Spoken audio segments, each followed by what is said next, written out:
प्रिय विद्यार्थियों, बीए भाग तृतीय की इस व्याख्यान माला में आपका एक बार फिर से स्वागत।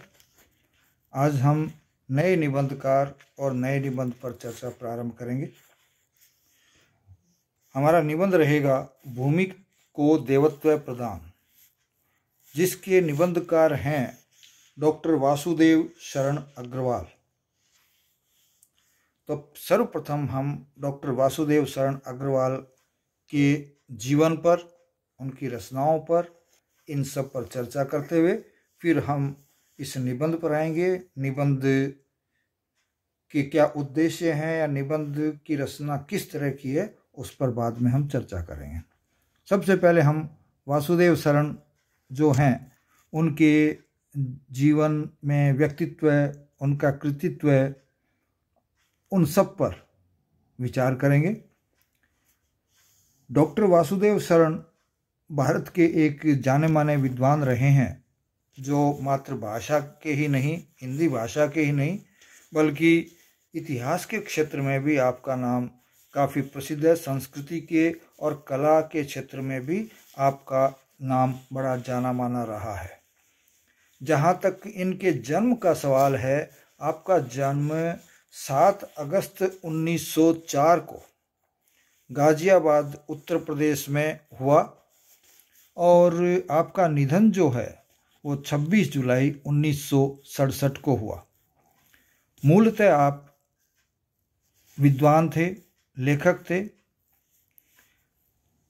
और राष्ट्रीयता का तो कोई अपने सवाल उठाने का मतलब ही नहीं है। भारतीय थे तो कहीं कोई संशय है ही नहीं। और जहाँ तक इनके काल का संबंध है कि हम इनको किस काल में लेंगे, तो हम कह सकते हैं कि इनका काल आधुनिक काल कहा जाता है। स्वतंत्रता के बाद आप दिल्ली आ गए थे और वहाँ राष्ट्रीय पुरातत्व संग्रहालय को स्थापित करने में भी आपका काफ़ी योगदान रहा था। और मथुरा का जो मथुरा संग्रहालय है उसमें भी आपने सेवाएं प्रदान की थी। तो ये तो था इनका एक बहुत संक्षिप्त परिचय। अब थोड़ा सा हम इनकी जानकारी थोड़ी विस्तार में लेते हैं कि वासुदेव शरण का जन्म उत्तर प्रदेश में हुआ था, मेरठ जनपद में हुआ था और खेड़ा नामक गांव में हुआ था। गांव का नाम खेड़ा था। चूंकि इनकी माताजी लखनऊ की रहने वाली थी तो इनका बचपन भी लखनऊ में ही व्यतीत हुआ और माता पिता की छत्र छाया में रह करके आपने अपनी प्रारंभिक शिक्षा भी प्राप्त की और फिर उसके बाद लखनऊ विश्वविद्यालय से 1929 में आपने एमए की और 1940 में आपने मथुरा पुरातत्व संग्रहालय में अध्यक्ष के रूप में कार्य किया। 1941 में पीएचडी तथा 1946 में आपने डी.लिट की उपाधि प्राप्त की, जो कि पीएचडी के बाद की एक डिग्री होती है। और 1946 से 1951 तक आप सेंट्रल एशियन एक्टिविटीज म्यूजियम के सुपरिंटेंडेंट के रूप में काम किया। देखिए, इनका बहुआयामी व्यक्तित्व और कृतित्व यहाँ साफ दिखता है कि किन किन विभागों में किस किस तरह का काम किया, ये यहाँ हमको स्पष्ट हो जाता है। और भारतीय पुरातत्व विभाग के भी आप अध्यक्ष रहे। हम ये चीज जानते हैं कि 1951 में, या नहीं जानते हैं तो जान लें कि 1951 में आपने काशी हिंदू विश्वविद्यालय के कॉलेज ऑफ इंडोलॉजी, भारतीय महाविद्यालय में प्रोफेसर पद पर सुशोभित रहे। किसमें? कॉलेज ऑफ इंडोलॉजी, जिसका नाम भारतीय महाविद्यालय था, उसमें प्रोफेसर का पद सुशोभित किया। और 1952 में आप लखनऊ में राधा कुमुद मुखर्जी व्याख्यान निधि की ओर से व्याख्याता नियुक्त हो गए। इसके अलावा जो सबसे बड़ा काम आपका रहा वो ये था कि व्याख्यान माला पाणिनि पर आयोजित आपने की थी। इसके अतिरिक्त भारतीय मुद्रा परिषद, भारतीय संग्रहालय परिषद, ऑल इंडिया ओरिएंटल कांग्रेस और फाइन आर्ट सेक्शन बम्बई इत्यादि संस्थाओं के आप सभापति भी रहे। और 1967 में आपका निधन हो गया, आपका देहावसान हो गया, आपका स्वर्गवास हो गया। इसके बाद जब हम रचनात्मक परिचय पर आते हैं कि आपने कौन सी ऐसी रचनाएं की जिनके लिए हम इनको याद करते हैं, इनका जो यश था उस यश के अनुसार ही आपने संस्कृत और हिंदी दोनों में ही अनेकों ग्रंथों की रचना की। उनमें उनका सांस्कृतिक अध्ययन किया, उनकी व्याख्या की। जैसे संस्कृत में कालिदास और बाणभट्ट के ग्रंथों से लेकर के पुराण एवं महाभारत तक, अर्थात भारत के प्राचीन ग्रंथों से लेके संस्कृत के जो कालिदास और बाणभट्ट के ग्रंथ जो आते हैं वहाँ तक, और इसके बाद भी आपके अध्ययन के क्षेत्र रहे। हिंदी में विद्यापति के अवहट्ट काव्य से लेकर जायसी के अवधी भाषा के अमर काव्य पद्मावत तक आपने बहुत ही विशाल कार्य किया, बहुआयामी कार्य किया। इन ग्रंथों का गहराई से अध्ययन किया, जिसे हम अवगाहन के रूप में कह सकते हैं, इनका अवगाहन किया। और पाणिनि कालीन भारतवर्ष नामक उनकी एक कृति इन्होंने रचित की थी। उसको ये माना जाता है कि ये भारत विद्या का अनुपम ग्रंथ है। भारत विद्या का मतलब भारतीय संस्कृति, भारत का इतिहास और भारत के बारे में जो समस्त जानकारी है वो हमको इसमें प्राप्त होती है। और इसको एशियन भाषा के अंतर्गत, एशियन सांस्कृतिक अध्ययन के अंतर्गत लिया जाता है। इसमें इन्होंने पाणिनि का जो अष्टाध्यायी जो ग्रंथ है उसके माध्यम से भारत की जो संस्कृति रही है, हमारे भारतीयों का जो जीवन दर्शन रहा है, उस पर प्रकाश डाला है। और भाषा एवं साहित्य के सहारे उसका सहारा लेते हुए भारत का पूरा अनुसंधान किया है, पुनः अनुसंधान किया है। भारत को नए तरीके से उन्होंने इनके माध्यम से देखा है। और इस ग्रंथ में उन्होंने जो अध्ययन किया है, जो विचार किया है, वो पूरी तरह से वैज्ञानिक और तर्कपूर्ण है।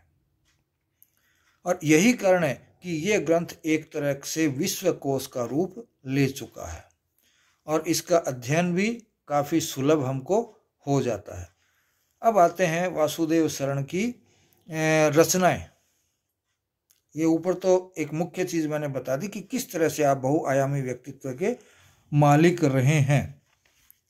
इनकी रचनाओं में मैं सर्वप्रथम लूँगा, चूँकि हम निबंध के क्षेत्र में चल रहे हैं तो सर्वप्रथम मैं निबंध को ही लूँगा। मैं अक्सर बाद में लेता हूँ निबंधों को। पृथ्वीपुत्र,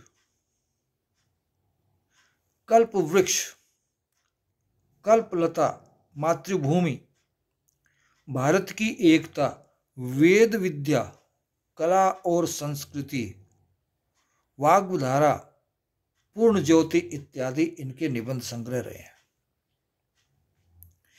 इसके अलावा कुछ ऐतिहासिक और पौराणिक निबंध भी आपके रहे हैं, जैसे महापुरुष श्री कृष्ण, महर्षि वाल्मीकि और मनु, इन पर भी आपके निबंध रहे हैं जो इतिहास और पुराण से संबंधित रहे हैं। इसके अलावा आपने आलोचना के क्षेत्र में भी कार्य किया, जिसमें जो पद्मावत था उस पद्मावत की संजीवनी व्याख्या, हर्षचरित्र का अध्ययन, हर्षचरित्र का सांस्कृतिक अध्ययन जो है वो आपने लिखा या किया। आपका शोध ग्रंथ जो है वो नवीन कालीन भारत रहा है। इसके अलावा इनके विवेचनात्मक अध्ययन जो है, मेघदूत एक अध्ययन है, हर्षचरित्र एक सांस्कृतिक अध्ययन है, पाणिनि कालीन भारत जो 1955 में लिखा गया और चौखंबा विद्या भवन वाराणसी से छपा, वो भी आपका ही लिखा था। पद्मावत मूल और संजीवनी व्याख्या जो है ये भी 1955 में ही आपकी आई और साहित्य सदन द्वारा जो झांसी से आता है उसका लिखा गया। कादम्बरी एक सांस्कृतिक अध्ययन जो 1957 में चौखंबा द्वारा लिखा गया। मार्कंडेय छपा वहाँ से। मार्कंडेय पुराण जो है एक सांस्कृतिक अध्ययन वो 1961 में हिंदुस्तानी एकेडमी इलाहाबाद द्वारा प्रकाशित हुआ। इसके अलावा कीर्ति लता जो कि एक ऐतिहासिक एवं सांस्कृतिक अध्ययन था जिसकी हम कह सकते हैं संजीवनी व्याख्या सहित, ये भी 1962 में साहित्य सदन चिरगांव झांसी से प्रकाशित हुआ। भारत सावित्री आलोचनात्मक संस्करण जो है उस वो पाठ जो है वो भी आपका प्रकाशित हुआ और ये 3 खंडों में प्रकाशित हुआ।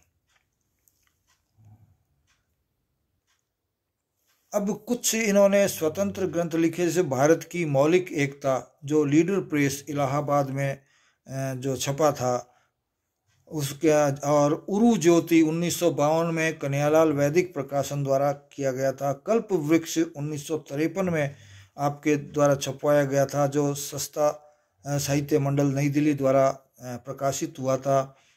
माता भूमि 1953 में, कला और संस्कृति 1952 में, इतिहास दर्शन 1978 में, भारतीय धर्म मीमांसा जो है पृथ्वी प्रकाशन द्वारा संपादित की गई प्रकाशित की गई थी।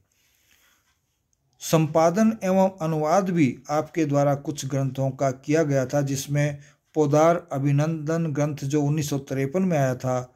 हिंदू सभ्यता 1955 में जो है राधा कुमुद मुखर्जी द्वारा लिखी गई थी उसका हिंदी संस्करण था, इस पुस्तक का अनुवाद था। और सिंगार हाट जो मोतीचंद के साथ था। ये 3 किताबें इनकी संपादन एवं अनुवादित रूप में हमारे सामने आई। इसके अलावा अंग्रेजी में भी आपके कुछ रचनाओं का प्रकाशन हुआ जैसे Vedic lectures, vision in long darkness, hymn of creation, the deeds of Harsha, Indian art, India a nation, masterpiece of Mathura sculpture, और इसके अलावा एंशियंट इंडियन फोक कल्ट, ये कुछ ऐसी रचनाएं थी जो आपकी प्रकाशित हुई। इसके अलावा evolution of Hindu temple and other ऐसे, और इसके अलावा ए म्यूजियम स्टडीज और वाराणसी सील एंड सीलिंग। इसके अलावा कुछ ग्रंथों का आपने संपादन भी किया जैसे इंपीरियल गुप्ता एपिग्राफा और द सॉन्ग सेलेस्टियल जो गीता का ट्रांसलेशन बाई अमाउल्ड है उसको किया आपने, और क्लाउड मैसेंजर मेघदूत जो है उसका जो है ट्रांसलेशन आपने किया, संपादन इसने किया। और यदि हमको इस बारे में और अधिक जानना होता है तो हम साहित्य अकादमी दिल्ली में इनकी जो लगभग जो रचनाएं हैं वो प्रकाशित हैं इस वक्त और उनको हम देख सकते हैं। तो इस चीज़ इनके अलावा हम ये कह सकते हैं कि आपने जो ये रचनाएं की, जो कार्य की, उनसे पूरी तरह से स्पष्ट हो जाता है कि आप खाली एक भाषाविद ही नहीं थे, एक खाली साहित्यकार ही नहीं थे, बल्कि एक बहुआयामी व्यक्तित्व आपका था।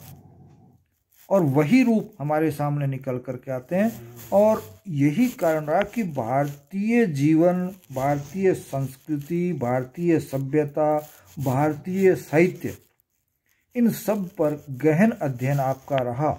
और इस गहन अध्ययन के फलस्वरूप ही विभिन्न संस्थानों में आपने सभाध्यक्ष के रूप में, व्याख्याता के रूप में या स्थापनाकर्ता के रूप में कार्य करते हुए भारतीय साहित्य और संस्कृति को आगे बढ़ाने में अपना योगदान दिया।